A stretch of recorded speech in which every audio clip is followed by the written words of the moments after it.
आज सेवन भारत देखने वाले सभी दर्शकों को आज हिंदी दिवस की हार्दिक शुभकामनाएं। आइए हम बात करते हैं हिंदी दिवस की। ऐसे तो हिंदी दिवस हमारे देश में बहुत सारी भाषाएं बोली जाती हैं, लेकिन हिंदी को एक हमारे देश की प्रमुख भाषा के रूप में जाना जाता है। हिंदी दिवस के रूप में हम आज इसलिए मनाते हैं क्योंकि आज के ही दिन यानी कि 14 सितंबर के दिन भारत के संविधान में हिंदी में लिखने का प्रस्ताव संविधान सभा में पारित हुआ था। आइए जानते हैं इस रिपोर्ट के माध्यम से कि हिंदी दिवस हम क्यों मनाते हैं और हिंदी दिवस का इतिहास क्या कहता है हमारे अपने देश के बारे में। हम सभी ऐसा जानते हैं कि हम हिंदी और हिंदुस्तान यानी कि हम भारत में रहते हैं और भारत की परंपरा है कि भारत में सबसे ज्यादा बोली जाने वाली भाषाएं, लिखी जाने वाली भाषाएं हिंदी है और आज हिंदी दिवस है। आज हम इस रिपोर्ट के माध्यम से आपको बताना चाहेंगे कि आज हिंदी दिवस क्यों मनाया जाता है और इसकी इतिहास क्या है। 14 सितंबर 1949 का दिन था। आज सुबह से ही काफी गहमागहमी थी और वजह थी कि संविधान सभा में 3 साल की बहस व मुबाहिस के बाद आज ये तय होना था कि भारत की राजभाषा और लिपि क्या होगी।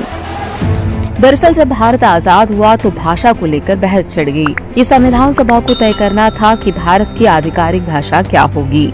हिंदी बेल्ट के नेताओं ने कहा कि चूंकि हिंदी सबसे ज्यादा बोली जाने वाली भाषा है, इसलिए इसे ही राष्ट्रीय भाषा का दर्जा दिया जाना चाहिए। तो वहीं दूसरी तरफ गैर हिंदी भाषी लोगों ने अपनी अपनी क्षेत्रीय भाषा और अंग्रेजी को राजभाषा का दर्जा देने की वकालत की। भारत में जहां कोस कोस पर पानी और 4 कोस पर बोली बदल जाती है, वहां राजकाज के लिए एक भाषा तय करना मुश्किल काम था और इस मुश्किल काम को करने की जिम्मेदारी दी गई डॉक्टर BR अम्बेडकर की अध्यक्षता वाली समिति में अलग अलग भाषाई पृष्ठभूमियों से आए 2 विद्वानों को।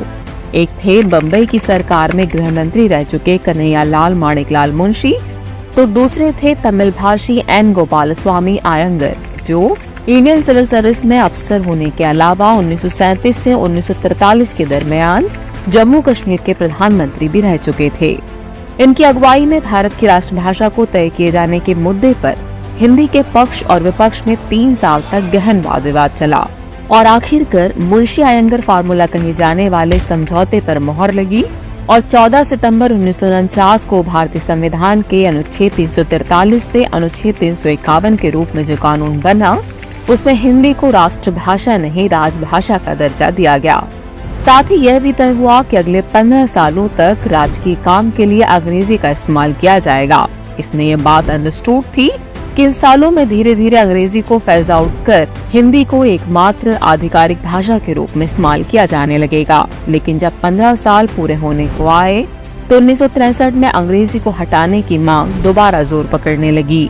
दक्षिण भारत में छात्रों ने हिंसक प्रदर्शन किए और नतीजतन सरकार ने आधिकारिक भाषा एक्ट 1963 पास किया।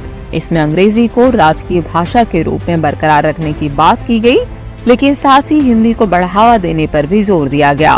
पर कोर्ट, विधायी दस्तावेजों और राज्य केंद्र के बीच संचार की भाषा अंग्रेजी ही बनी रही और तब से लेकर अब तक शासकीय काम के लिए हिंदी का मुद्दा ज्यों का त्यों बना हुआ है। हालांकि जिस तारीख यानी 14 सितंबर को संविधान सभा ने हिंदी को आधिकारिक तौर पर राजभाषा का दर्जा दिया, यह दिन काफी अहम था। इसलिए इस दिन के महत्व को उजागर करने और हिंदी को हर क्षेत्र में प्रसारित करने के लिए राष्ट्रभाषा प्रचार समिति वर्धा के अनुरोध पर 1953 से पूरे भारत में हर साल 14 सितंबर को हिंदी दिवस के रूप में मनाया जाता है।